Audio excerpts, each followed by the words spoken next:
Dante Sinclair never lost a deal until now. When a desperate man offered his own daughter to settle a debt, Dante accepted, expecting compliance. But Zara Bennett was no ordinary bargain. She was fire and defiance, and she would change everything. Before we get into the story, comment below where in the world you are watching from today. The morning sun streamed through the floor-to-ceiling windows of Dante Sinclair's penthouse office. At 42, he had built an empire that dominated the New York skyline. His dark hair showed touches of silver at the temples, adding to his intimidating presence as he looked down at the city below. "Mr. Sinclair, your 10 o'clock is here," his assistant announced through the intercom. Dante pressed a button. "Send him in." Robert Bennett entered, his once expensive suit now looking worn at the edges. Sweat beaded on his forehead despite the air conditioning. "Mr. Sinclair, thank you for seeing me," Robert said, his voice shaking. Dante didn't rise from his chair. "You've missed 3 payment deadlines, Bennett. My patience has limits." I know. Robert wiped his brow with a handkerchief. "The recession hit my business hard, but I have a proposition." Dante raised an eyebrow. "I'm listening." Robert swallowed hard. "My daughter, Zara, she's smart, educated. She could work for you, as an assistant, housekeeper, whatever you need, until my debt is paid." Dante's expression remained unchanged, but inside he felt a flicker of disgust. What kind of man offers his daughter as collateral? "Are you seriously offering your daughter as payment?" Dante asked coldly. "She's brilliant, Columbia graduate, speaks 3 languages. She'd be an asset to your household staff," Robert babbled. "It would only be temporary until I get back on my feet." Dante studied the desperate man before him. "And your daughter agrees to this arrangement?" Robert shifted uncomfortably. "She understands our situation." That wasn't a yes, Dante noted. Still, the offer intrigued him. Not because he needed a housekeeper, he had staff for that, but because accepting would teach Bennett a lesson about consequences. 6 months, Dante said finally. "She works in my household for 6 months, and I'll consider your debt paid." Relief washed over Robert's face. "Thank you, Mr. Sinclair. You won't regret this." "I better not," Dante replied. "Have her report to my estate tomorrow at 9 a.m. My assistant will give you the address." After Robert left, Dante swiveled his chair to face the window again. He had no intention of mistreating the girl, but he didn't plan to make her stay comfortable either. This was business after all. Zara Bennett stood in her small apartment, arms crossed, glaring at her father. "You did what?" Her voice echoed off the walls. "It's just temporary, sweetheart," Robert pleaded. 6 months and our debt to Sinclair is cleared." Zara ran her hands through her chestnut hair in frustration. At 28, she had built her own life away from her father's financial troubles. "Until now, so I'm just property to be traded. Is this the 1800s? Anger made her cheeks flush. "I have a job, Dad. A life." "A part-time librarian position doesn't pay enough for what we owe," Robert countered. "Sinclair could take everything. The house, what's left of the business, he could ruin us completely." "Us? There is no us in this mess. These are your debts," Zara said, pacing the apartment. "I can't believe you'd offer me up like some sacrifice." Robert's shoulders slumped. "I didn't know what else to do. Please, Zara. It's just housekeeping work at his estate. 6 months, and we're free." Zara stopped pacing. "We? I'm the one being sent to work for a man who, from everything I've heard, treats people like objects." "He's not as bad as they say," Robert insisted weakly. "Right." Zara shook her head. "And what happens if I refuse?" The silence that followed was answer enough. That night, after her father left, Zara researched everything she could find about Dante Sinclair, self-made billionaire, ruthless businessman, never lost a deal, never married, but linked to various models and socialites. Cold, calculating, exact. The next morning, she packed a small suitcase with practical clothes, a few books, and her laptop. She wore a simple blue dress, professional but not submissive. This might be her father's arrangement, but she wouldn't act like a victim. The Sinclair estate sprawled across 10 acres outside the city, As the taxi approached the wrought iron gates, Zara took a deep breath. 6 months. She could endure anything for 6 months. A stern-faced housekeeper named Mrs. Hudson greeted her at the door. "Miss Bennet, we've been expecting you. Follow me." The interior of the mansion was impressive, all marble, glass, and expensive artwork, but had a coldness to it. No personal touches, no warmth. Mrs. Hudson led her to a small but elegant bedroom on the 2nd floor. "Your quarters. Bathroom. Is through there. Staff uniform is in the closet." Zara set down her suitcase. "I wasn't told I'd need a uniform. All household staff wear uniforms," Mrs. Hudson stated flatly. "I'm not exactly regular staff, am I?" Zara challenged. Before Mrs. Hudson could respond, a deep voice came from the doorway. "No, you're not." Dante Sinclair stood there, even more intimidating in person than in the photos Zara had seen. Tall, broad-shouldered, with piercing grey eyes that seemed to calculate her worth in a single glance. "Mr. Sinclair," Mrs. Hudson said, "I was just getting Miss Bennet settled." "Thank you, Mrs. Hudson, I'll take it from here." After the housekeeper left, Dante entered the room, keeping a formal distance. "Your father made quite the unusual offer," he said. "My father doesn't speak for me," Zara replied, meeting his gaze directly. A hint of surprise crossed Dante's face, quickly replaced by amusement. "Yet, here you are?" "Not by choice." "Few things in life are, Miss Bennet." Dante clasped, his hands behind his back. "Let me be clear about your position here. This is not a hotel and you are not a guest. You will work for your keep."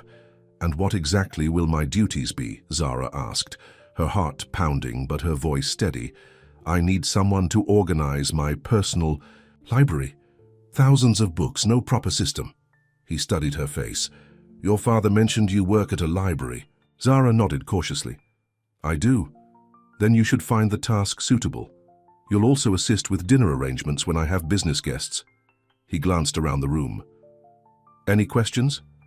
"Just one," Zara said. "What's to prevent me from walking out that door?" Dante's smile didn't reach his eyes. "Nothing at all. But your father's debt would remain with interest, and I would be forced to collect by other means." The threat hung in the air between them. "I understand," Zara said finally. "Good. Dinner is at 7. Mrs. Hudson will show you to the library after. You've unpacked." He turned to leave, then paused.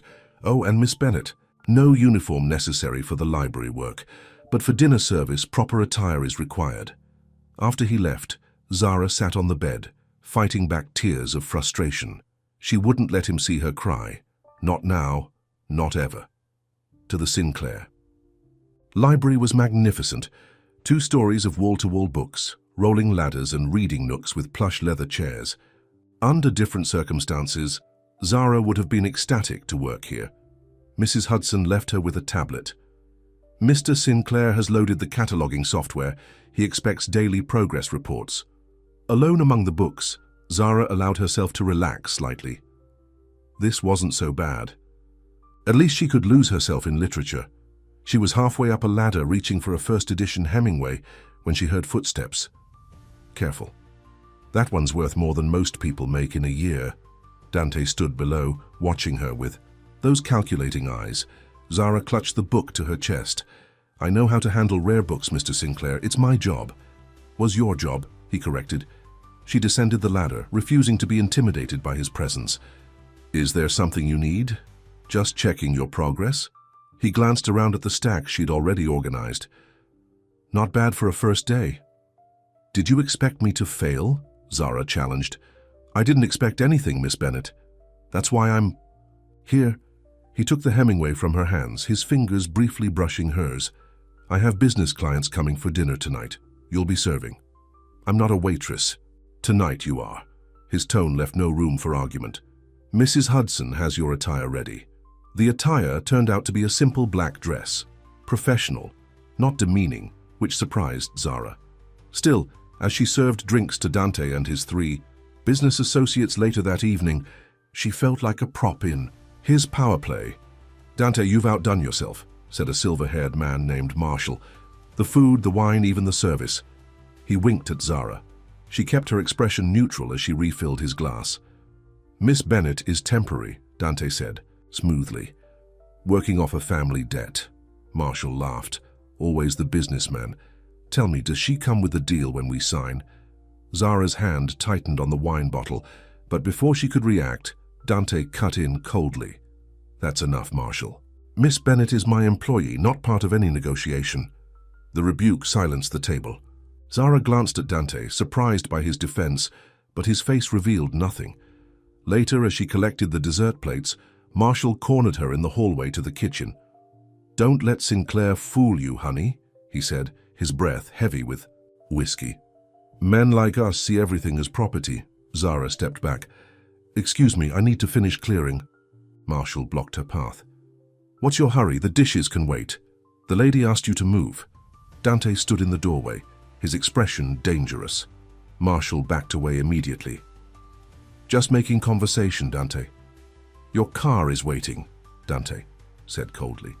We'll finish our discussion tomorrow.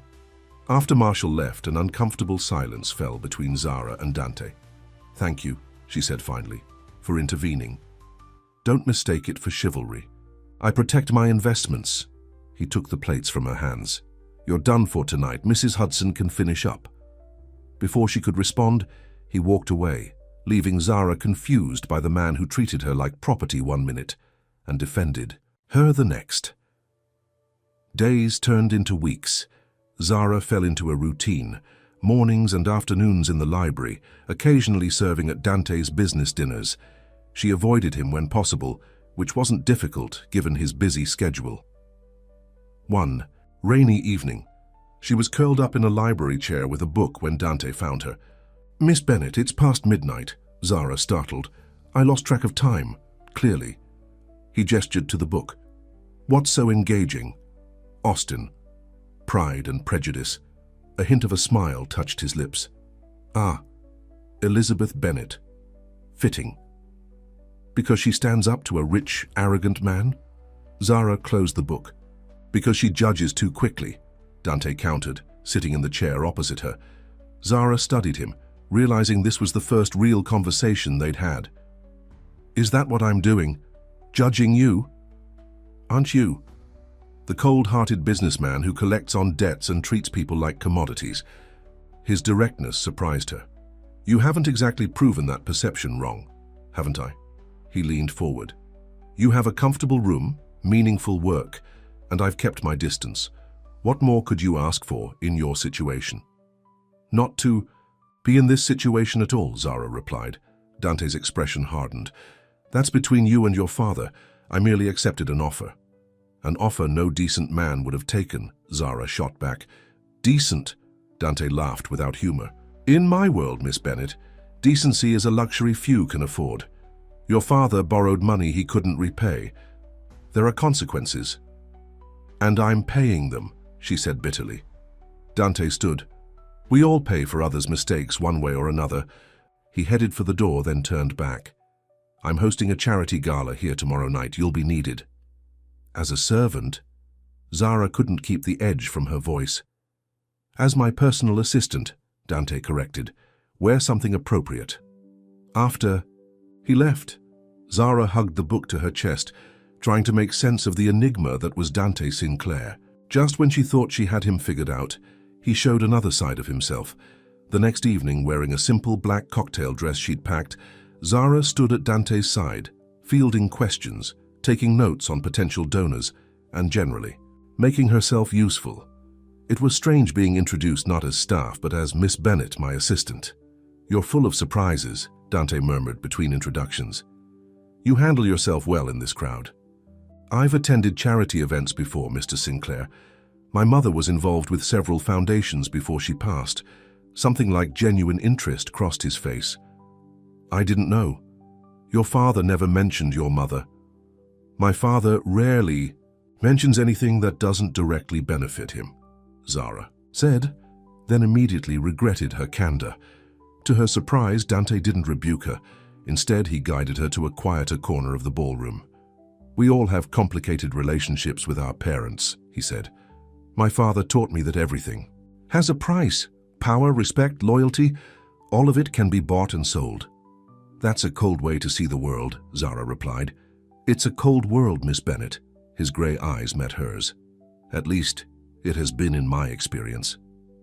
For a moment, Zara glimpsed something beneath his controlled exterior, something wounded and wary. Then the mask slipped back into place. Mr. Sinclair, a voice interrupted, the Foundation director would like a word. Dante nodded. Excuse me, Miss Bennet. As Zara watched him move through the crowd, commanding attention with his mere presence, she realized with a sinking feeling that her opinion of Dante Sinclair was becoming dangerously complicated, and she still had 5 more months to go. A month into Zara's stay at the Sinclair estate, the routine was becoming almost comfortable. The library was now organized into sections, with rare editions carefully catalogued. She'd also started digitizing Dante's collection, creating a database she could access from her tablet. You've transformed this place, Dante said one afternoon. Finding her perched on the library ladder, Zara glanced down at him. Just doing my job, Mr. Sinclair. Dante, he corrected. After a month, I think we can move past formalities. She descended the ladder, surprised by the request. Fine, Dante. His name felt strange on her lips, too intimate somehow. I have a business trip to Chicago this weekend, he said, inspecting the newly organized shelves. I'd like you to come. Along? Zara stiffened. Why would you need me in Chicago? I'm meeting with a rare book collector who's considering selling his collection. Your expertise would be valuable. He paused. Unless you'd prefer to stay here. The idea of leaving the estate, even temporarily, was appealing, but traveling with Dante, being confined with him on a plane, sharing closer quarters. I'll go, she decided. For the books. Of course, he said, the hint of a smile playing at his lips. Always for the books. Chicago greeted them with unseasonably warm weather for October. The luxury hotel Dante had chosen put them in adjacent suites, connected by a shared living area. We'll meet the collector for dinner at 7, Dante informed her as the bellhop deposited their luggage. That gives you 3 hours to rest and prepare. Alone in her suite, Zara marveled at the plush furnishings and panoramic view of Lake Michigan. This wasn't how she'd imagined her servitude would play out. For dinner, she chose a navy blue dress. From the few nice outfits she'd packed, professional but flattering. As she applied a touch of makeup, she caught herself wondering what Dante would think, and immediately chastised herself for caring.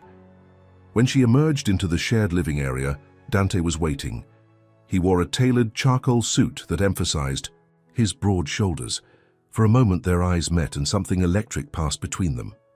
You look, he started, then seemed to catch himself. Appropriate. The collector, Jonathan Hayes, is old-fashioned. He appreciates decorum. I know how to behave at dinner, Dante, Zara said, emphasizing his name slightly. His eyes narrowed at her subtle challenge. I never doubted it. The restaurant was exclusive, the kind with no visible prices on the menu. Jonathan Hayes turned, out to be an elderly gentleman with bright eyes and a passion for first editions that matched Zara's own. Throughout dinner, she found herself genuinely engaged in the conversation, almost forgetting why she was there. Your assistant has quite the eye for quality, Hayes remarked to Dante. Where did you find her? Before Dante could answer, Zara spoke up. Columbia University Library Science Program. I specialized in rare book preservation. It wasn't a lie, but it omitted the circumstances of her employment. Hayes nodded approvingly. Then you'll appreciate my Fitzgerald collection, first edition of The Great Gatsby with the original dust jacket. Zara's eyes widened. That's incredibly rare. Indeed, Hayes smiled. Perhaps Mr. Sinclair would allow you to come view the collection tomorrow before you make your final offer. Dante, who had been watching the exchange with interest, nodded. I think that could be arranged.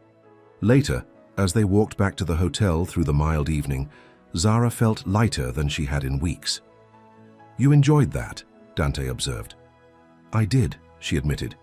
Mr. Hayes has an incredible collection, and you handled him perfectly. He's notoriously difficult to impress. Zara glanced at him. Was that a compliment? An observation, Dante replied, but there was warmth in his voice that hadn't been there before. They walked in comfortable silence for a block before Dante spoke again. Why library science? Your father implied you could have gone into business, law, more lucrative fields. Not everything is about money, Dante, Zara said. Then, seeing his raised eyebrow, she elaborated. Books were my escape growing up. My father was always chasing the next deal and my mother was busy with her charities. The library was my sanctuary. And now you're trapped in mine, Dante said, his voice suddenly somber. Zara stopped walking. Is that guilt I hear, Mr. Sinclair? He met her gaze directly. Would it matter if it was? Before she could answer, his phone rang. Dante checked the screen and frowned. I need to take this business emergency. The moment broken, they continued to the hotel in silence. The next morning, Zara accompanied Dante to Hayes's home, a historic mansion filled with treasures that made her librarian's heart race. While the men discussed terms in the study, Hayes allowed her to explore his collection. She was carefully examining a rare Hemingway when Dante found her. We've reached an agreement, he said. Hayes is selling his entire collection.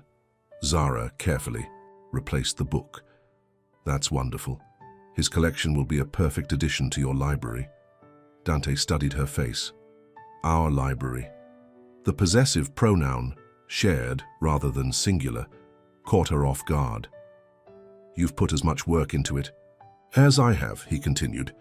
Consider the collection as much yours as mine, at least for the next 5 months. It was the first time he'd directly referenced the end date of their arrangement, and Zara felt an unexpected pang at the reminder. Thank you, she said simply. Back. At the hotel preparing for their evening flight home, Zara received a text from her father. Need to see you, important. Coming to Sinclair's tomorrow. She frowned. What could be so important that her father needed to visit in person? On the flight back, she was quieter than usual, which Dante noticed. Something wrong? You were animated all day with Hayes. Zara hesitated, then showed him the text. My father rarely does anything without an angle. Dante's expression hardened. I can have security turn him away. No, Zara sighed. I should see what he wants. Dante studied her for a long moment. Whatever he's planning, remember that our arrangement stands. 5 more months. The reminder felt different this time, less like a sentence and more like a reassurance. But of what? Zara wasn't sure. Robert Bennett arrived at the Sinclair estate the next afternoon, dressed in a new suit that made Zara immediately suspicious. Sweetheart, he greeted her with forced cheer. You look well. What do you want, Dad? Zara asked, leading him to a sitting room away from the main house. Robert dropped the cheerful facade. I need to speak with Sinclair. The debt, I may have a way to pay it off early. Zara's heart skipped. Freedom from the arrangement? It should have thrilled her. Instead, she felt strangely conflicted. How? She asked cautiously. I've made a connection with Marshall Industries. They're interested in acquiring some property. I still own upstate. Marshall. The name clicked. Edward Marshall, the man from Dante's dinner party. Robert nodded eagerly. Yes, you know him. Zara recalled Marshall's predatory gaze, his comments, the way Dante had intervened. I know enough to be wary. Don't be dramatic, Robert waved dismissively. This is business. If the deal goes through, I can pay Sinclair back and you can come home. Home. The word no longer conjured the comfort it once had. And if the deal falls through? Zara pressed. Robert's enthusiasm dimmed. Well, that's where I might need a small favor. And there it was, the angle. What kind of favor? Zara asked, though she already suspected the answer. Sinclair and Marshall are competitors. If you could just look through some of Sinclair's papers. Business plans, acquisition targets, nothing major. Zara stared at her father in disbelief. You want me to spy for Marshall? To steal from Dante? Robert flinched at her tone. It's just business information. Everyone does it. No, Dad, everyone does not commit corporate espionage. Zara stood, shaking with anger. You got me into this mess because of your bad decisions, and now you want me to betray the one person who's been honest about the terms of our deal? Honest? Robert scoffed. Sinclair forced you into servitude. You offered me as payment, Zara shot back, and he's treated me with more respect than you have. The sitting room door opened, and Dante stood there, his expression unreadable. Mr. Bennett, I thought I heard your voice. Robert paled slightly but recovered quickly. Sinclair, just visiting my daughter. Of course. Dante's gaze flicked to Zara's flushed face. Everything all right? Fine, Zara said tightly. My father was just leaving. Robert looked between them, clearly calculating his next move. Actually, I wanted to discuss the debt. I may have an opportunity to settle it early. Is that so? Dante's tone was cool. My office, then. As the men left, Dante glanced back at Zara, his eyes asking a question she couldn't quite interpret. Alone, Zara paced the sitting room, torn between loyalty to her father and something new she felt toward Dante, something she wasn't ready to name. An hour later, Dante found her in the library. Your father has left, he announced. Zara looked up from her book. What did he want? Exactly what you suspect. Dante sat across from her. He wanted me to release you from our arrangement, in exchange for information on a potential Marshall Industries merger. Did he mention that Marshall approached him first, that he wanted me to spy on you?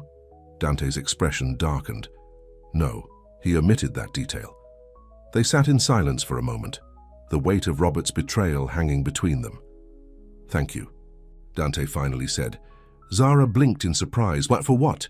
For not taking his offer, for honoring our agreement. I didn't do it for you, Zara said, though the words felt hollow. Nevertheless. Dante stood. I've invited Hayes to visit next week to see where his collection will be housed. I thought you might want to give him the tour. The change of subject was abrupt but welcome. I'd like that. As he turned to leave, Zara called after him. What did you tell my father about his offer? Dante paused at the door. I told him our arrangement stands. 5 more months. Again, those words felt like something more than a reminder of her obligation. Jonathan Hayes's visit brought a welcome distraction. The elderly collector was impressed with Zara's organization of the library and spent hours discussing preservation techniques with her. You've found quite a gem in Miss Bennett, Hayes remarked to Dante over dinner. Not just knowledgeable, but passionate. In my experience, that's rare. Dante's gaze lingered on Zara. Yes, I'm beginning to realize that. Later that evening, after Hayes retired to his guest room, Zara and Dante found themselves alone in the library. Rain pattered against the windows, creating a cozy atmosphere that belied the tension between them. Hayes thinks you should offer me a permanent position, Zara said, breaking the silence. He suggested it while you were taking that call. Dante swirled the whiskey in his glass. And what did you tell him? That our arrangement is temporary. Is that what you want? For it to be temporary? The question hung in the air. A month ago, Zara would have answered immediately. Now she hesitated. I don't know anymore, she admitted. When I first came here, I hated everything this place represented. Your wealth, my father's debt, the whole arrangement. And now? Dante's voice was quiet. Now I see that nothing is as simple as I thought. She met his gaze. Including you. Something changed in Dante's expression, a softening around the eyes, a vulnerability she'd never seen before. Would you consider staying after the 6 months? He asked. Before Zara could answer, a crash of thunder shook the house and the lights flickered out. Perfect timing, Dante muttered, setting down his glass. Emergency lights came on, casting the library in a soft glow. Dante moved to the fireplace and started arranging logs. The generator should kick in soon, he said, but in the meantime. As the fire caught, illuminating his profile, Zara was struck by how different he looked, less the intimidating businessman and more just a man, creating warmth in the darkness. She joined him by the fire, drawn to its heat and the unexpected intimacy of the moment. You never finished your thought, Dante reminded her. About staying. Zara watched the flames dance. I'd need to think about it. This arrangement began with me having no choice. If I stay, it would have to be different. Different how? She turned to face him. As equals. Not as your property, or even your employee, but as someone with her own voice, her own choices. Dante studied her face, firelight reflecting in his eyes. I've never thought of you as property, Zara, not really. Not after the first day. The admission hung between them, heavy with implications. Then, what am I to you? She dared to ask. Dante, reached out, his fingers lightly brushing a strand of hair from her face. The touch sent electricity through Zara's skin. "A complication," he said softly. "One I never expected." His phone buzzed, breaking the moment. The generator had kicked in, and light slowly came back on throughout the house. Dante stepped back, the mask of the businessman sliding back into place. "It's late. We should both get some rest." As Zara headed to her room, her thoughts tumbled over each other. The way he'd looked at her, the gentleness of his touch, the admission that she'd become more than a business arrangement to him, it all pointed to something developing between them, something neither had anticipated. In her room, Zara stood by the window watching lightning illuminate the grounds. 4 more months of this arrangement. 4 more months of living under Dante Sinclair's roof, working alongside him, navigating this new unnamed territory between them. She should have been counting the days until freedom. Instead, she found herself wondering what would happen when those days ran out. The next morning at breakfast, a strange tension lingered between them. Hayes, oblivious, dominated the conversation with stories about book auctions and collector rivalries. "By the way," Hayes said between bites of toast, "I ran into Edward Marshall at the airport. Mentioned I was coming to see your library." Dante's posture stiffened slightly. "Did you now?" Hayes nodded. "Seemed very interested in your collection. Offered me more money, actually." "And?" Dante prompted. "And I told him a deal's a deal." Hayes smiled at Zara. "Besides, I know my books will be in good hands with your librarian here." After breakfast, as Hayes prepared to leave, he pulled Zara aside. "He's not as cold as he wants people to believe," the old man said quietly, nodding toward Dante, who was speaking with the driver. Zara smiled politely. "Mr. Sinclair is a businessman. So was I, my dear, for 40 years. Hayes patted her hand. "But the best business decision I ever made was marrying my wife. Some assets can't be measured in dollars." Before Zara could respond, Dante joined them, and Hayes made his goodbyes.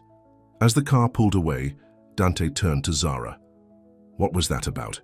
"Nothing," Zara said quickly. "Just book talk." Later that afternoon, Zara was cataloguing Hayes's collection when Mrs. Hudson appeared at the library door. "Miss Bennet, you have a visitor." Expecting her father again, Zara was surprised to see Edward Marshall step into the library instead. "Miss Bennet," he greeted her with an oily smile, "I hope I'm not interrupting your work." "Mr. Marshall." "Mr. Sinclair isn't here." Zara remained seated at her desk, placing herself behind a barrier. "I know, that's why I came now." Marshall moved further into the room, examining the books with exaggerated interest. "Your father mentioned you might be able to help me with something." So her father had gone to Marshall directly after Dante rejected his offer. Zara's disappointment, though expected, was still sharp. "I'm afraid my father was mistaken," she said coldly. Marshall chuckled. "Come now, let's not play games. You're here as collateral for a debt. Hardly seems fair, does it? A bright, educated woman like yourself, reduced to servitude." "My arrangements with Mr. Sinclair are private." "Nothing is private in our world, my dear."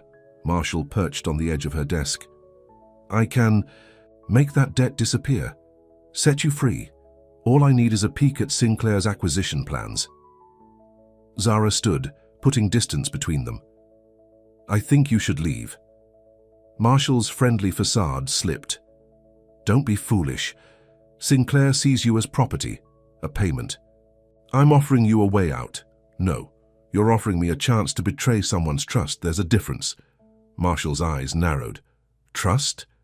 Is that what you think exists between you and Sinclair? How naive."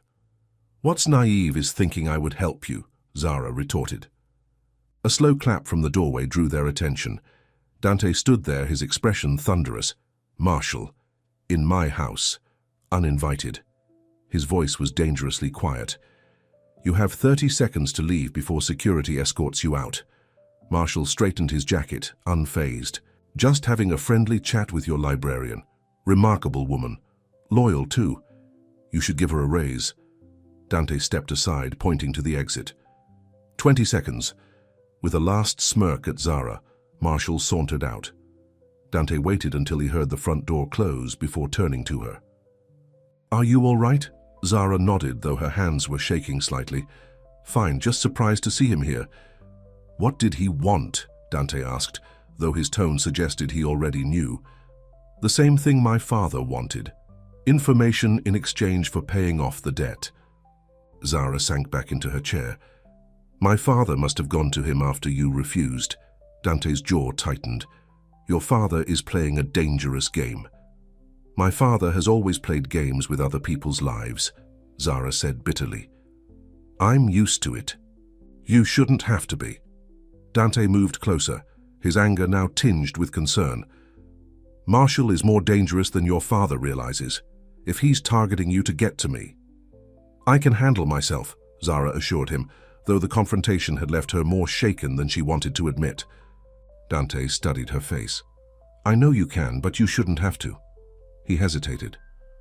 Perhaps we should reconsider our arrangement. Zara felt a cold weight settle in her stomach. What do you mean? If Marshall is using you to get to me, staying here puts you at risk. So you're what? Sending me away for my own protection? Zara stood, anger replacing her fear. Don't I get a say in this? Dante looked surprised by her reaction. Of course you do. I'm merely suggesting— No, Zara interrupted. You don't get to decide what's best for me. Not my father, not Marshall, and not you. This isn't about control, Zara. It's about your safety. My safety is my concern. She stepped closer to him, close enough to see the flecks of blue in his gray eyes. I'm not running from Marshall or anyone else. I'm staying right here. For a moment they stood in tense silence, the air between them charged with unspoken feelings. 4 more months, Dante finally said, his voice low. That was our deal. Yes, Zara agreed. 4 more months. But as they stood there, neither moving away, both knew that the simple business arrangement they'd started with had evolved into something far more complicated and potentially far more dangerous. Marshall's unwelcome visit changed the atmosphere at the Sinclair estate. Security was tightened, and Dante insisted that Zara not go anywhere alone, even on the grounds. For the first time, she felt like a prisoner rather than an employee. This is ridiculous, she complained one morning as Dante walked with her to the library. I don't need an escort on the property. Marshall doesn't play by the rules, Dante replied. Until I know what he's planning, we take precautions. We? Zara raised an eyebrow. Last I checked, I'm the one with restricted movement. Dante stopped walking, his expression serious. Marshall isn't just after business information. The way he looked at you— He broke off, his jaw tight. The way he looked at me, Zara prompted. Like you were something he wanted to possess. Dante's voice was low, almost a growl. I've seen that look before. It's dangerous. Zara felt a shiver despite the warm autumn day. I can handle Marshall. You shouldn't have to. Dante ran a hand through his hair, a rare gesture of frustration. This is my fault. I never should have agreed to your father's arrangement. Why did you? Zara asked suddenly. You could have found another way to collect the debt. Why accept me as payment? Dante hesitated as if the question had caught him off guard. Initially, to teach your father a lesson, to show him there are consequences for his actions. And now, their eyes met, and for a moment, the mask of the calculating businessman slipped. Now I'm grateful for his poor judgment, Dante said softly. It brought you here.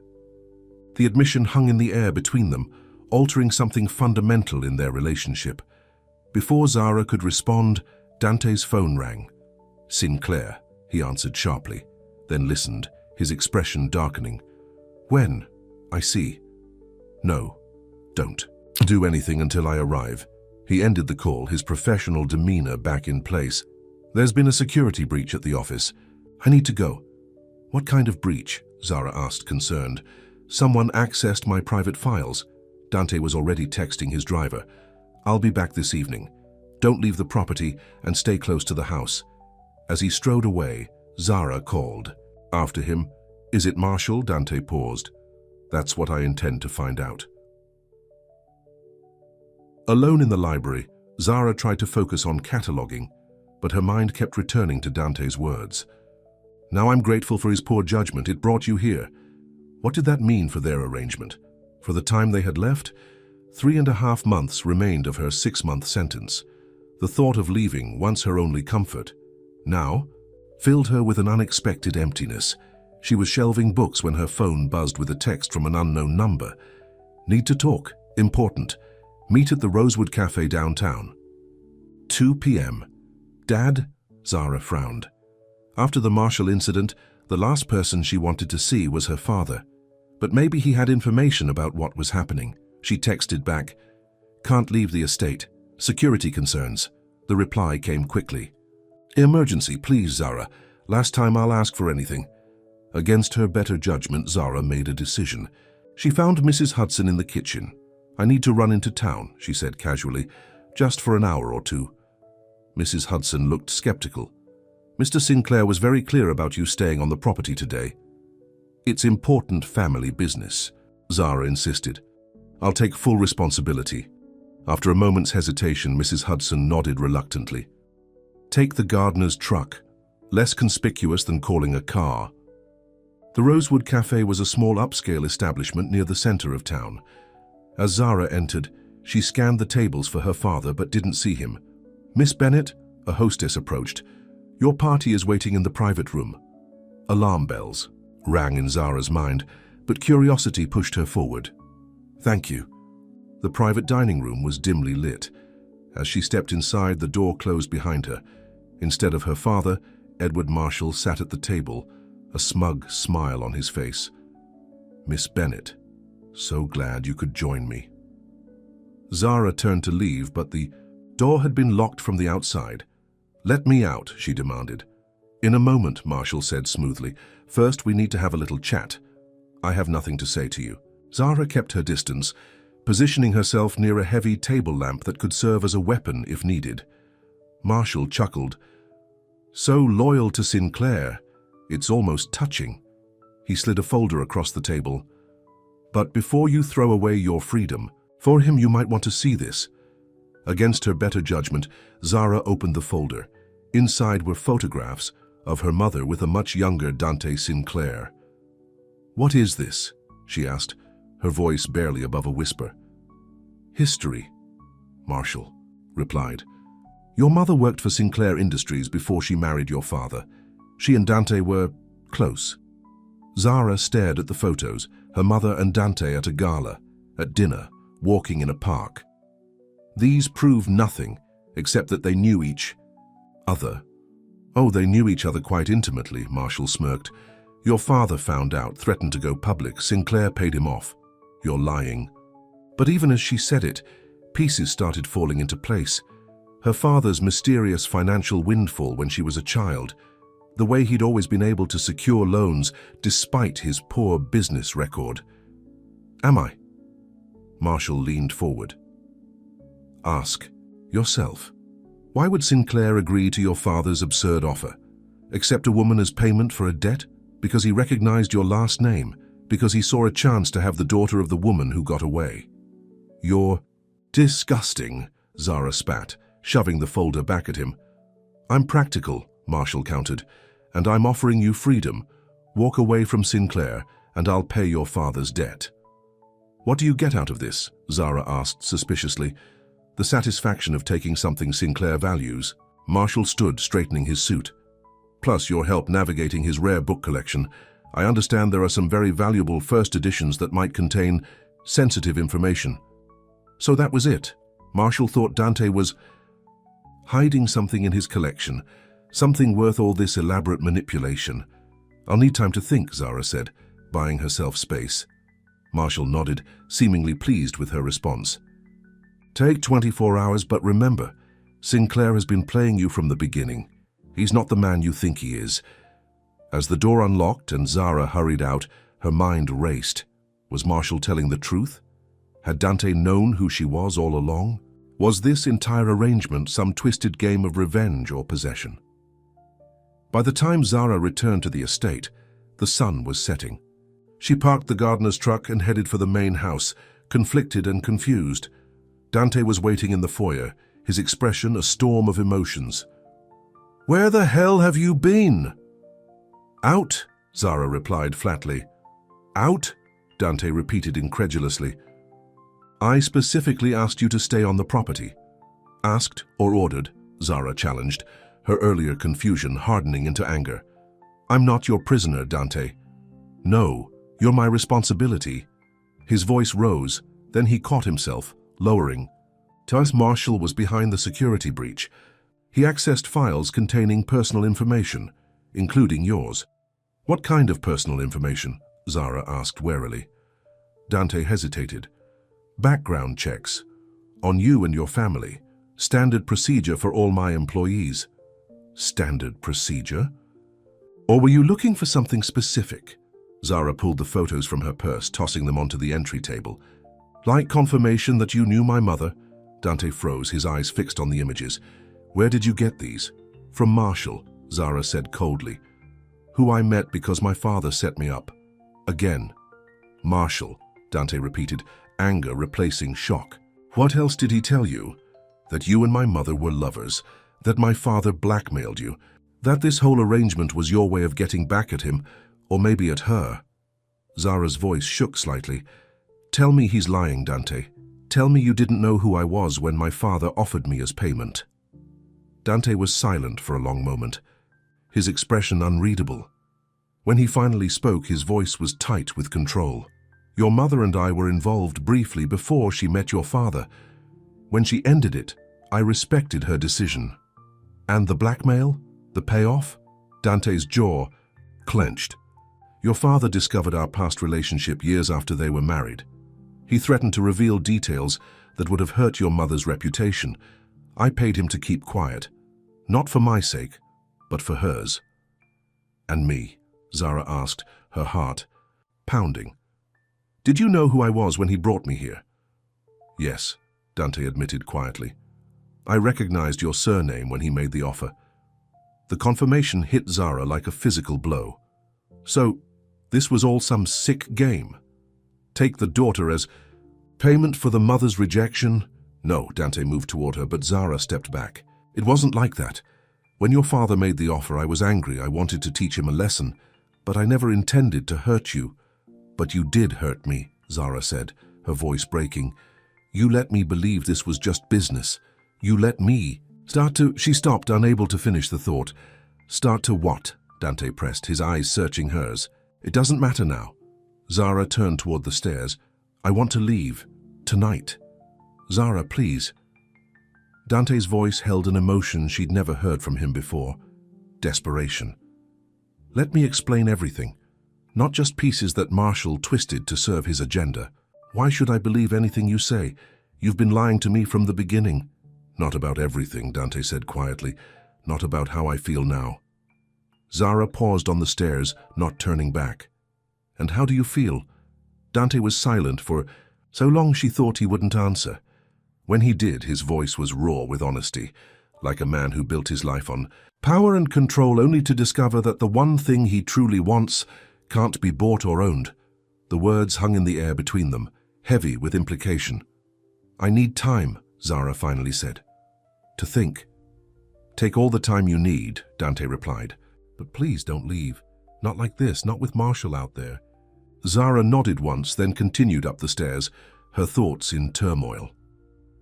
The next morning, Zara woke to find a large envelope outside her door. Inside was a stack of letters, correspondence between Dante and her mother, dated nearly 3 decades earlier. A note from Dante was paperclipped to the top. The full truth, not Marshall's version. When you're ready to talk, I'll be in the library. Throughout the day, Zara read the letters. They told a story different from Marshall's insinuations, a young romance that ended amicably when Helena Bennett met Robert. The letters continued, platonically for years afterward, until they abruptly stopped around the time Zara was 10. The final letter from Dante to Helena confirmed his payment to Robert, but made clear it was to protect her, not himself. He threatened to make public accusations that would hurt you and Zara. I won't let that happen. Consider this the last favor of an old friend. By evening, Zara had pieced together a clearer picture. Her father's financial ups and downs over the years suddenly made sense. Periods of wealth after extracting money from Dante, followed by Inevitable downturns as he squandered it. She found Dante in the library as promised, staring out the window at the gathering dusk. "My father used my mother as leverage against you for years," Zara said, announcing her presence. Dante turned, his expression guarded. "Yes, and now he's trying to use me the same way." "Yes," Dante repeated, "but unlike your mother, you're not obligated to protect him." Zara moved further into the room. "Why did you accept his offer?" "The truth this time," Dante sighed. "When he first suggested it, I was angry. At him, at myself, for letting him manipulate me for so long. I thought it would be fitting justice for him to lose something he valued, the way he'd threatened what I valued years ago. And when I arrived," Zara pressed. "You weren't what I expected," Dante admitted. "I thought you'd be like him, entitled, calculating, but you were—" "A complication?" Zara supplied, echoing his words from weeks earlier. A ghost of a smile touched his lips. "The most beautiful complication of my life." Zara looked away, not ready to forgive so easily. "Marshall thinks you're hiding something in your book collection. Something valuable enough to go through all this trouble." Dante looked surprised, then thoughtful. "The Hayes collection. There's a first edition Fitzgerald with handwritten notes in the margins. Financial information from the 1920s that could prove Marshall's family fortune came from market manipulation, not legitimate business. And he wants it to destroy the evidence," Zara concluded. "Most likely." Dante stepped closer. "But Marshall is a secondary concern right now. What matters is where we go from here, you and I." "I don't know," Zara admitted. "You kept the truth from me for months. Let me develop feelings for you without knowing our history." "Feelings?" Dante repeated, hope flaring in his eyes. Zara met his gaze steadily. "Don't pretend you didn't know." "I hoped," he corrected, "but I didn't dare believe." He reached for her hand, and this time she didn't pull away. "Zara, I've spent my life measuring value in dollars and power. Then you arrived, and suddenly, nothing made sense anymore." "3 more months," Zara said softly. "That's what remains of our agreement." "And after?" Dante asked, his thumb tracing circles on her palm. "I don't know," she repeated honestly. "I need to find out who I am outside of my father's schemes and your arrangement." Dante nodded slowly. "Then that's what we'll do. These next 3 months, no more payment or obligation. You stay as my guest, my equal, while we deal with Marshall and your father. After that, you decide what comes next."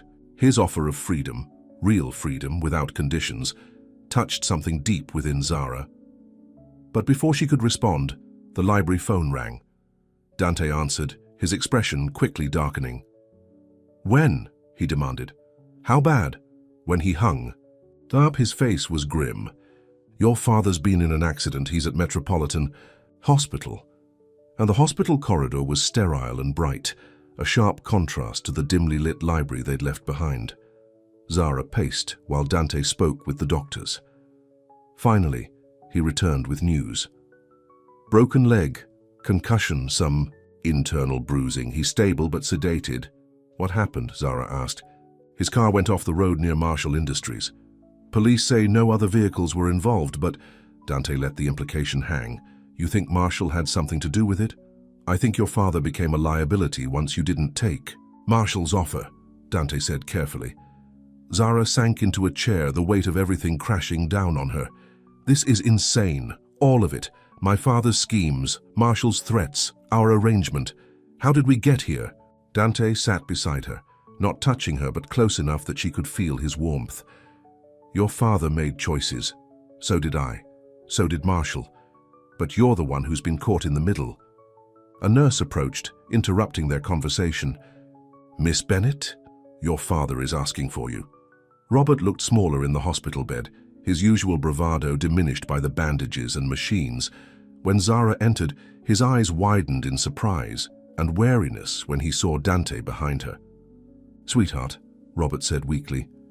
"You came." "Of course I came," Zara replied, taking a seat beside the bed. "What happened?" Robert's eyes flicked nervously to Dante. "Lost control on a curve.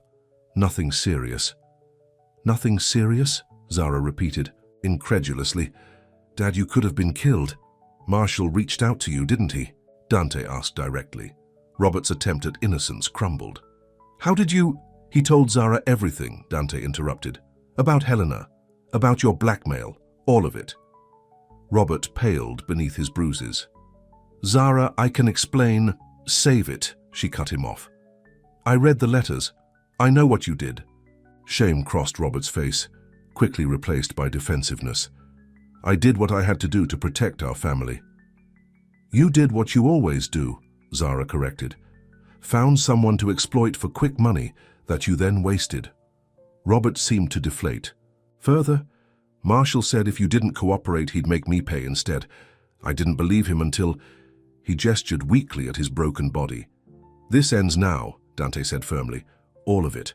Marshall, the blackmail, using Zara as a pawn. It stops. And what about our arrangement? Robert asked, a hint of his old cunning resurfacing. Zara's debt service? That's between me and Zara, Dante replied. You're out of the equation. Robert looked between them, understanding dawning.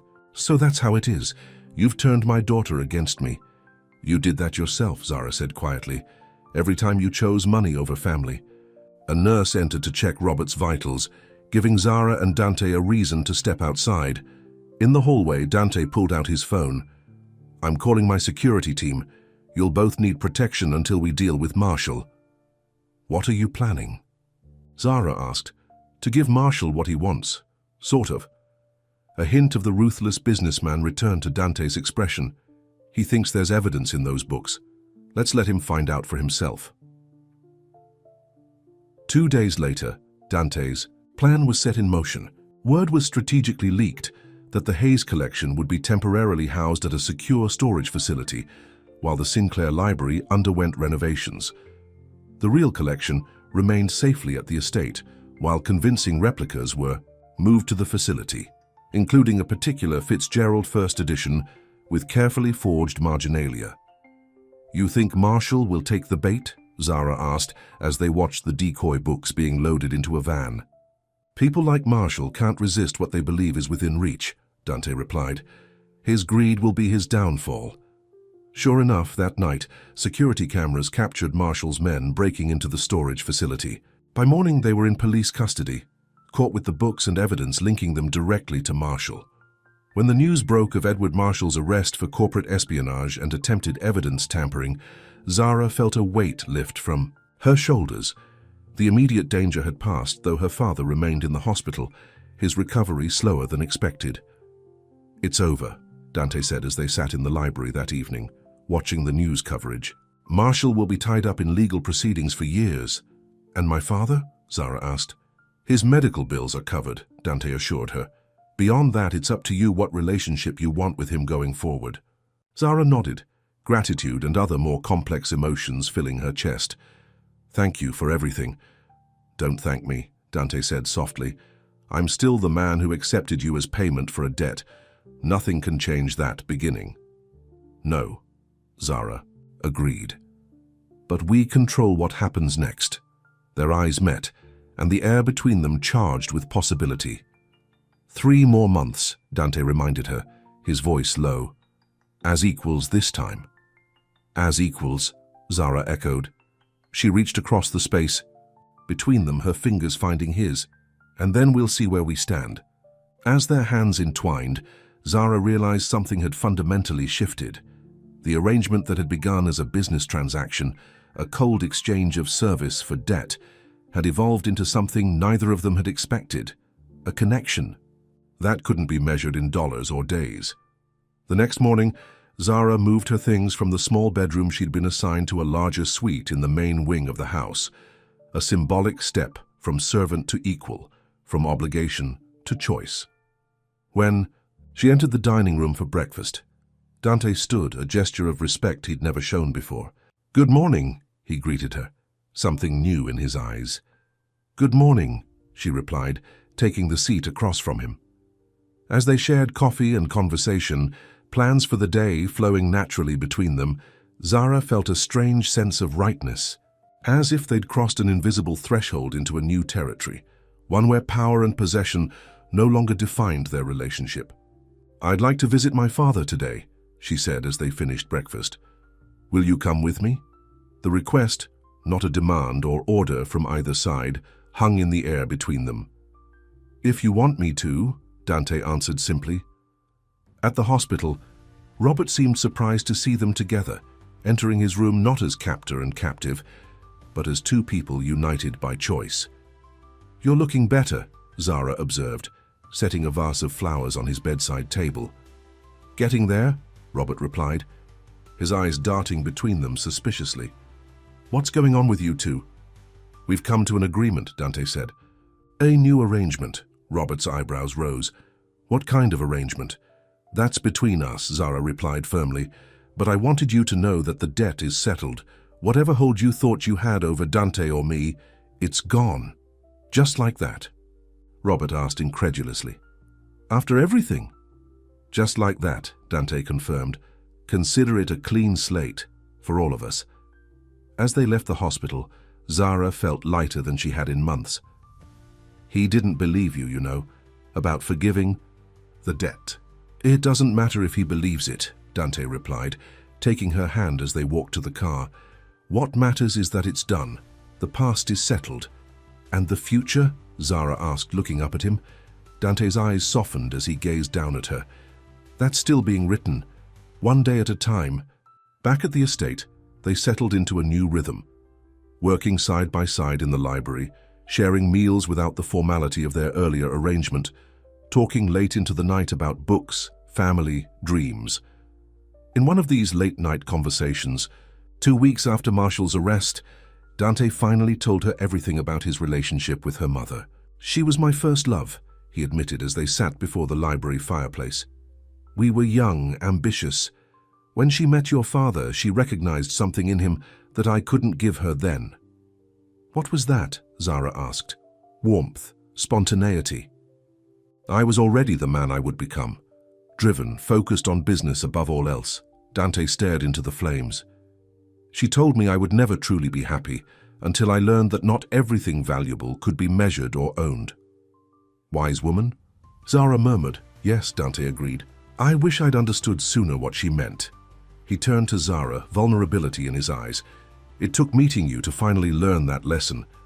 As the weeks passed and autumn deepened into winter, the line between arrangement and relationship blurred. They no longer counted down the days of the original 6-month agreement.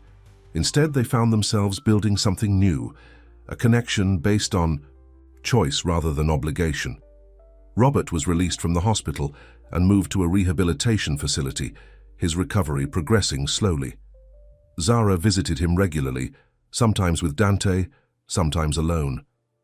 The relationship remained strained, but the honesty between them was new and fragile and worth protecting. During one such visit, as December snow fell outside the facility windows, Robert asked the question that had clearly been on his mind. "Are you in love with him?" Zara, who had been arranging a small Christmas tree on his bedside table, paused. "Would it matter to you if I was?" Robert sighed, age and injury making him look older than his years. "I've made so many mistakes, Zara. Used people. Manipulated. Them, even you." He met her eyes. "Especially you."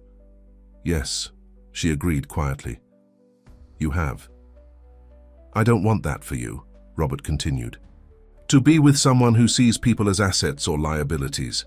"He's changed," Zara said. "So have I." "People don't change that much," Robert countered. Zara finished with the tree, plugging in the tiny lights. "Maybe not, but they can grow, learn, choose differently." As she left the facility, she found Dante waiting in the car, snow dusting his dark hair as he stepped out to open her door. "Everything all right?" he asked, noting her thoughtful expression. Zara nodded, the question her father had asked echoing in her mind. Was she in love with Dante Sinclair, the man who had once accepted her as payment for a debt? No, she realized, not that man, but the one standing before her now, who had learned that the most valuable things in life couldn't be bought or sold. That man was a different story entirely. "Everything's perfect," she said, taking his hand as snowflakes swirled around them. And for the first time since she'd walked into his mansion 6 months earlier, Zara Bennett felt truly free to choose her own path, to build her own life, and perhaps to give her heart not as payment, but as a gift. Winter settled over the Sinclair estate, transforming the grounds into a wonderland of white. Christmas decorations adorned the mansion. A first, according to Mrs. Hudson, who confided to Zara that Dante had never bothered with holiday festivities before.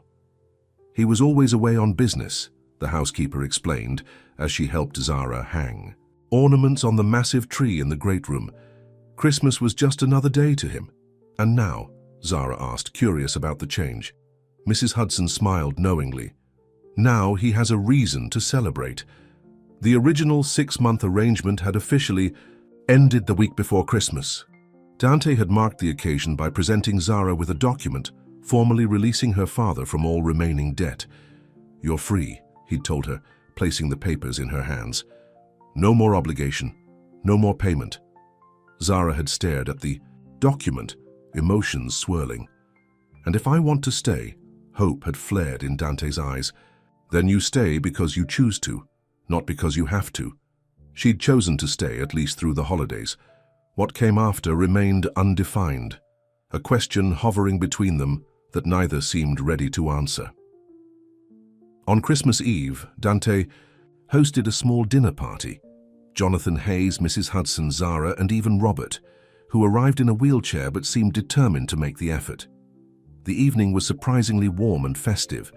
Hayes regaled them with stories of rare book auctions gone awry. Mrs. Hudson revealed a hidden talent for piano, playing carols after dinner. Even Robert behaved himself, watching with thoughtful eyes as Zara and Dante moved around each other with easy familiarity. As the night wound down, Hayes pulled Zara aside. "I've been watching you two," the old collector said with a twinkle in his eye. "Quite the transformation from when I first visited." Zara smiled. "We've come a long way."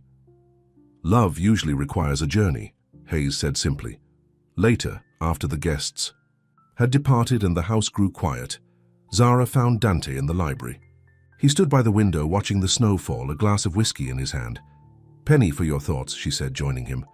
Dante smiled. "They're worth considerably more than that." "Typical businessman," Zara teased, always negotiating. His expression grew serious. "Not anymore, not with you." He set down his glass. "I've been thinking about what happens next." "Oh?" Zara's heart quickened. "You've never really had freedom. Not with your father's schemes, not with our arrangement."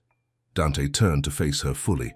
"I want you to have that, to discover who you are without anyone else's expectations." "What are you saying?" Zara asked carefully. "I'm saying I have a gift for you." From his pocket, he withdrew a small envelope and handed it to her. Inside, Zara found tickets to a literary tour of Europe, London, Paris, Rome, scheduled to begin in January. Along with the tickets was a credit card in her name. "Don't understand," she said. "It's freedom," Dante explained. 3 months to explore, to study, to decide what you want your life to be. The card has no limit. Use it for anything you need." "You're sending me away?" Zara couldn't keep the hurt from her voice. "I'm setting you free," Dante corrected gently. "Without strings or obligations." He took her hands in his. "For 6 months, your life has been defined by others' choices. Now it's time for you to make your own." "And what if my choice is to stay?" Zara challenged. "Then I would be the happiest man alive," Dante admitted. "But I need to know that it's truly your choice, not made out of gratitude or obligation or anything except what you truly want." Zara studied his face, seeing the cost of this offer in his eyes. "You're afraid I'll choose to leave permanently?" "Terrified," Dante confessed. "But more afraid that you'll stay for the wrong reasons and grow to resent me for it." The realization of how much he'd changed struck Zara deeply. The man who had once measured everything in terms of ownership and control was now offering her complete freedom, even at the risk of losing her. 3 months, she said softly. 3 months, he echoed. "And then, whatever you decide, I'll respect it." Christmas morning dawned clear and bright. Zara woke to find a small package outside her door, a first edition of Pride and Prejudice with a simple note, "For my own Elizabeth Bennet. May your journey bring you clarity and joy. D." The gesture brought tears to her eyes. Elizabeth and Darcy, the proud man and the woman who challenged him, who helped him become better, The parallel wasn't lost on her. Downstairs, Dante waited, by the Christmas tree, casual in a sweater rather than his usual suit. The transformation from the intimidating businessman she'd first met to this man, vulnerable, open, loving, was remarkable. "Merry Christmas," he greeted her. "Merry Christmas," she replied, holding up the book. "This is too much." "It's not enough," he countered, "but I thought you might want a companion for your travels." Zara placed a small package in his hands. "I have something for you too." Inside was a journal handmade with Italian leather. "For the next chapter," the inscription read. "The next chapter," Dante repeated, running his fingers over the cover. "I like that." New Year's Eve arrived, bringing with it Zara's departure date. Her luggage waited by the door, her flight to London scheduled for the following morning. That evening, Dante had arranged a private dinner on the terrace, enclosed in glass and warmed by heaters that kept the winter chill at bay. Snow fell softly outside, creating a magical backdrop as they shared their last meal before her journey. "Have you thought about what you'll do first?" Dante asked as they enjoyed dessert. Zara nodded. "The British Library has an exhibition on women writers through the centuries. Then there's a rare book restoration workshop in Paris I've enrolled in." "Sounds perfect for you," Dante said, genuine pleasure in his voice despite the impending separation. As midnight approached, they stood together watching the snow through the glass walls. "I have one last gift," Dante said, producing a small blue box. Zara's breath caught. "Dante." "It's not what you think," he assured her quickly. "Open it." Inside was a delicate silver key on a chain. "What does it open?" she asked. "My heart," Dante answered simply. "And this house, so you always know you have a place to return to if you choose to." Tears filled Zara's eyes as she let him fasten the necklace around her throat. "Thank you." As the clock struck midnight and fireworks exploded in the distance, Dante gently pulled her close. "May I kiss you? Just once before you go." In answer, Zara rose on her tiptoes, her lips meeting his. The kiss was tender, full of promise and possibility. Not an ending, but a beginning. "Safe travels, Zara Bennett," Dante whispered as they parted. "Wait for me," she whispered back. London greeted Zara with rain and fog, a stark contrast to the snow-covered estate she'd left behind. Her hotel was luxurious, the credit card Dante had given her opening doors to, experiences she'd only dreamed of. The British Library exhibition was everything she'd hoped for, igniting her passion for literature and history. She spent days wandering the halls, taking notes and attending lectures. In the evenings, she would return to her hotel and find herself reaching for her phone, wanting to share her discoveries with Dante. Sometimes she called, their conversations flowing easily despite the distance. Other times she resisted, testing her independence, seeing if she could stand on her own. From London, she traveled to Paris, where the book restoration workshop consumed her days. She learned techniques for preserving ancient texts, her fingers growing nimble with the delicate work. Her instructor, noticing her talent, offered her an apprenticeship. "You have a gift," he told her. "You could make a career of this." The offer was tempting, a path forward that was entirely her own, not shaped by her father's schemes or Dante's world. She promised to consider it. Rome came next, with its ancient libraries and sunlit piazzas. Zara found herself lingering in cafes, writing long letters to Dante that she sometimes sent and sometimes kept for herself, a journal of her journey, both physical and emotional. In February, halfway through her trip, she received a call from her father. "How's the grand tour?" Robert asked, his voice stronger than it had been in the hospital. "Wonderful," Zara replied truthfully. "How are you healing?" "Getting there. The doctors say I should be walking unassisted by spring." There was a pause. "Have you heard from Sinclair?" "We talk," Zara said carefully. Robert sighed. "I've been thinking a lot about what happened, what I did to you both." The admission of wrongdoing was so unexpected that Zara nearly dropped the phone. "Dad, I'm not good at apologies," Robert continued awkwardly. "But I'm trying to be better.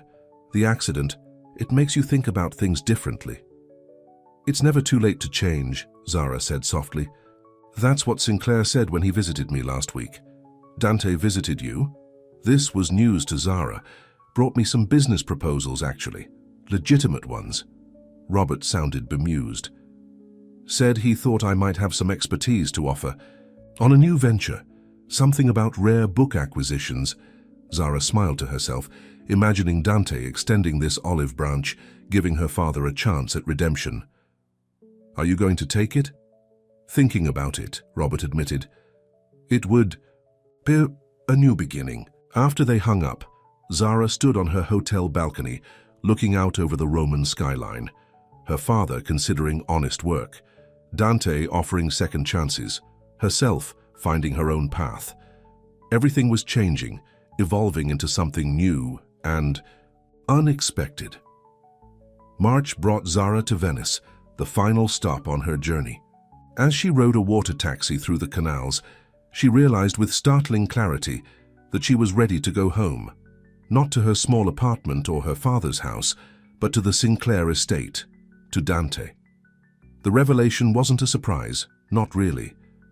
Throughout her travels, he had remained a constant presence in her thoughts. The question had never been whether she loved him, but whether that love could flourish given their complicated beginning. Now she knew the answer. What had started as a business arrangement, a cold transaction of service for debt, had transformed into something rare and precious. The man who had once accepted her as payment had become the man who set her free, even at the risk of losing her forever. That night, she called Dante.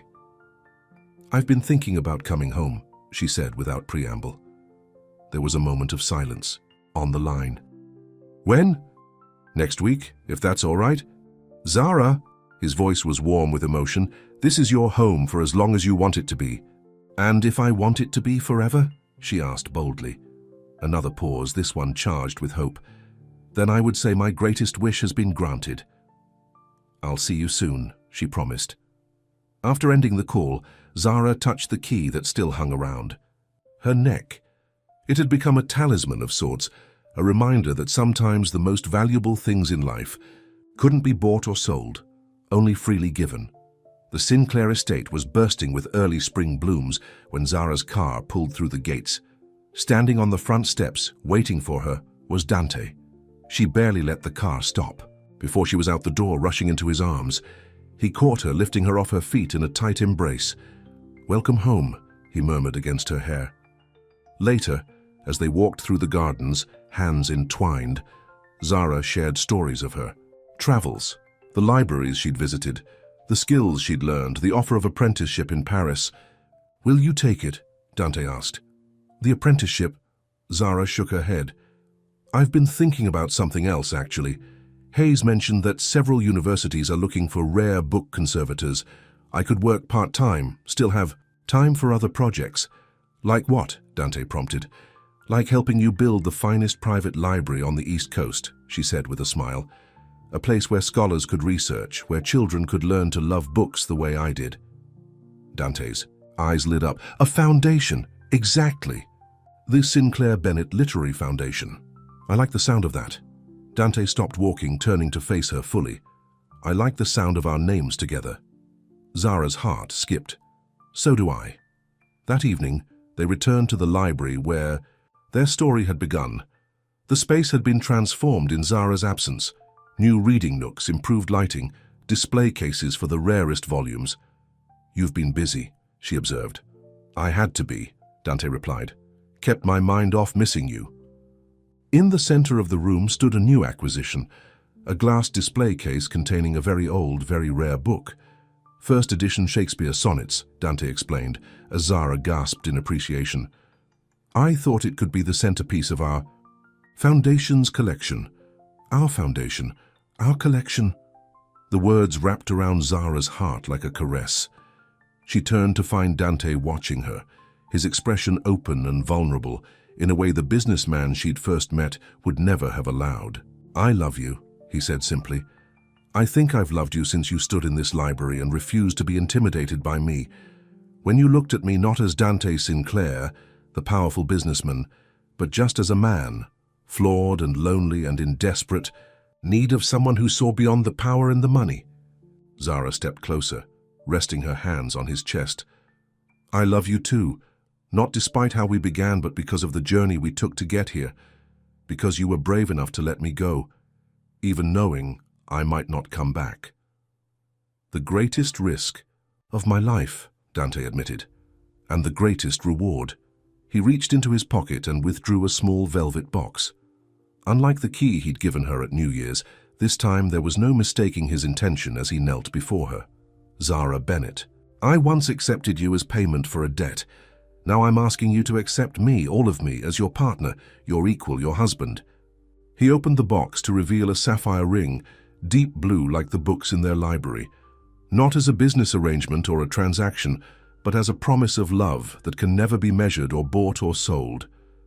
Tears filled Zara's eyes as the journey of the past 9 months flashed through her mind, from the angry, frightened woman who'd first walked through these doors to the confident, loved woman she'd become. Yes, she said, her voice clear and certain. I accept.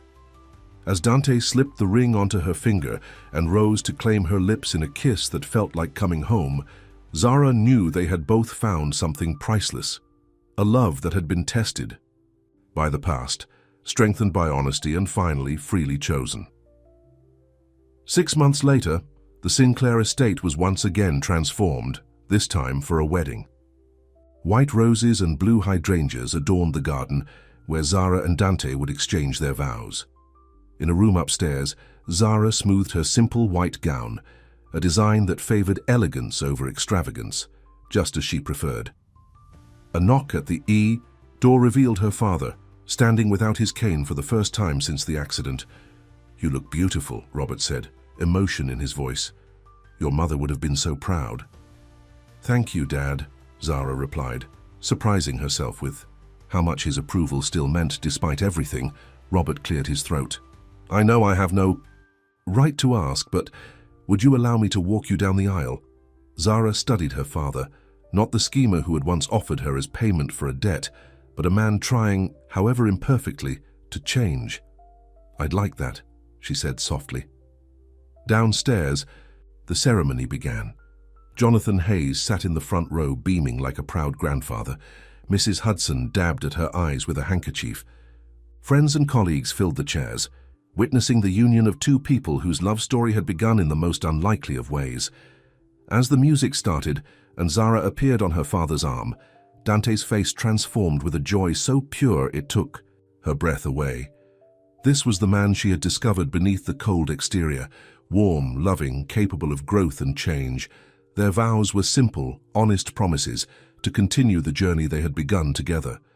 When Dante slid the wedding band next to her engagement ring, his hands were steady, his voice sure. With this ring, I offer not a purchase or a possession, but a partnership, equal in all things, bound by love alone. Zara's response came from her heart. With this ring, I choose you freely, today and every day, as my husband, my partner, my home. The reception that followed was elegant but warm, reflecting the couple they had become. During the toasts, Hayes raised his glass with twinkling eyes.